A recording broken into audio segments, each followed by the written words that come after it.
Le 14 avril dernier, une déclaration fracassante a secoué le monde militaire. Les rebelles Houthis du Yémen ont affirmé avoir réussi l'impossible, endommagé gravement l'USS Harry S. Truman, un porte-avions américain de 13 milliards de dollars.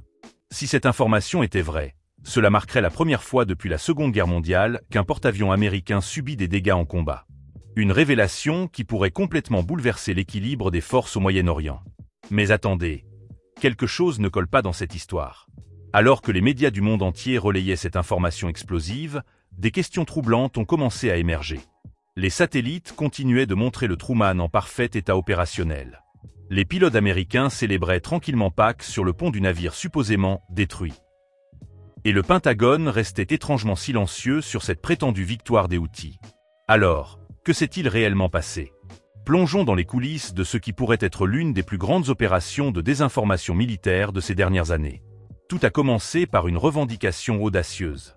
Yahya Sarré, porte-parole des forces Houthis, a déclaré devant les caméras du monde entier que leurs combattants avaient mené non pas une, mais 3 attaques distinctes contre le géant des mers américain.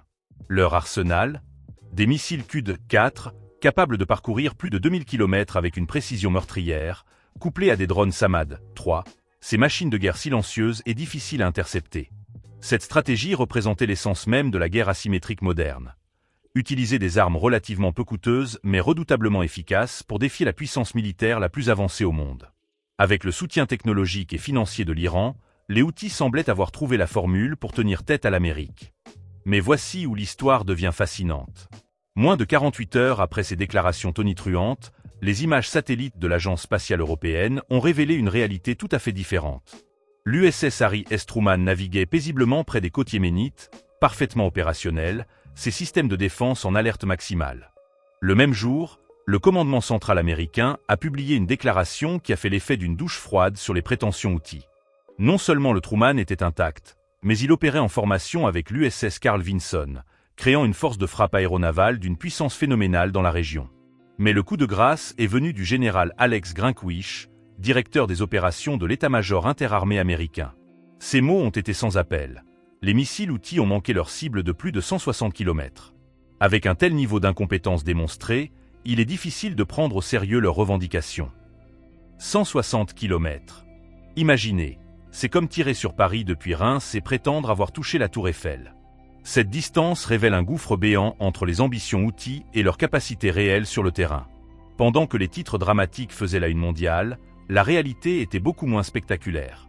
Le 16 février, vers minuit, l'USS Harry S. Truman traversait les eaux près de Port Saïd, en Égypte, quand l'impensable s'est produit. Pas une attaque ennemie, mais un banal accident de navigation. Le géant américain est entré en collision avec le cargo turc Basak Tahem. Cette collision, survenue à 23h46 précise, a causé des dégâts mineurs à la coque du porte-avions, au-dessus de la ligne de flottaison.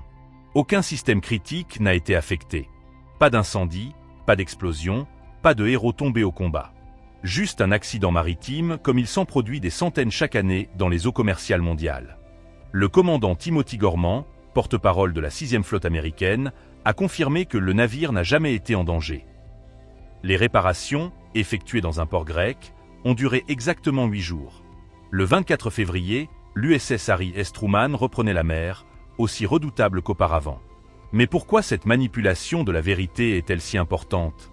Parce que dans la guerre moderne, la perception compte autant que la réalité. Les Houthis ont transformé un accident de navigation en victoire militaire, espérant que le monde ne vérifierait pas les faits. Pendant quelques heures, leur narrative a fonctionné. Les réseaux sociaux se sont enflammés, les experts ont spéculé, et certains ont même commencé à questionner la suprématie navale américaine. Seulement voilà, l'USS Harry S. Truman n'est pas n'importe quel navire.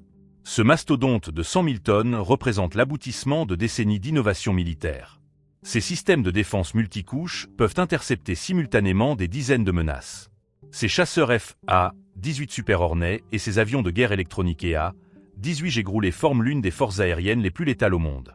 En mars 2025, les États-Unis ont lancé l'opération Roue Gridée, déployant simultanément 2 porte-avions dans la région, une démonstration de force rarissime. Cette opération n'a pas seulement neutralisé les capacités offensives Houthis, elle les a systématiquement démantelées. Plus de 1000 cibles liées aux rebelles ont été détruites, incluant dépôts de carburant, sites de lancement de drones et centres de commandement. Les résultats parlent d'eux-mêmes. Les tirs de missiles balistiques Houthis ont chuté de 69%, leurs attaques de drones suicides de 55%. Ce n'est pas de la propagande, ce sont des données opérationnelles vérifiables. Pendant que le monde débattait de la véracité des clins Houthis, la vie à bord de l'USS Harry S. Truman racontait sa propre histoire. En plein cœur de la mer Rouge, supposément sous le feu ennemi, l'équipage célébrait tranquillement Pâques sur le pont d'envol. Pas de panique, pas de système en panne, juste des marins partageant leur tradition au grand air. Cette image vaut tous les démentis officiels. Comment un navire prétendument paralysé peut-il maintenir ses opérations normales, ses célébrations religieuses, ses vols de reconnaissance 24H24? La vérité, c'est que l'USS Harry S. Truman n'a jamais cessé de naviguer. Ses radars n'ont jamais été hors service, son pont d'envol n'a jamais fermé. Quand un navire de guerre subit de réels dégâts, les opérations ralentissent, les systèmes tombent en panne, les missions sont annulées. Rien de tout cela ne s'est produit. En restant en position, le Truman n'a pas seulement protégé ses propres intérêts, mais aussi la totalité de la voie maritime du détroit de Bab el-Mandeb, par laquelle transitent des milliards de dollars de marchandises chaque jour. Si les Houthis avaient réellement réussi, ils auraient pu paralyser le commerce mondial et revendiquer une victoire historique. Mais ils ont échoué. Et ce silence opérationnel du Truman valait tous les discours. En continuant ses missions comme si de rien n'était, le porte-avions a démontré que la puissance maritime américaine ne repose pas seulement sur l'acier et les missiles, mais sur la résilience, la présence constante et surtout la vérité. Aujourd'hui, l'USS Harry S. Truman se repositionne, non par défaite, mais par stratégie. Le cessez-le-feu avec les Houthis ne signifie pas la paix, juste une pause avant le prochain affrontement. Car avec plus de 5000 marins à bord et 70 appareils prêts au décollage, ce navire reste un message clair au monde entier. La question n'est pas de savoir si l'USS Harry S. Truman sera remplacé. La vraie question, c'est, quand il reviendra dans des eaux hostiles, qui paiera le prix en premier? Parce que cette fois, il ne viendra pas discrètement. Il viendra vite, il viendra armé, et il rappellera au monde que l'Amérique ne part jamais vraiment. Elle recharge simplement ses armes.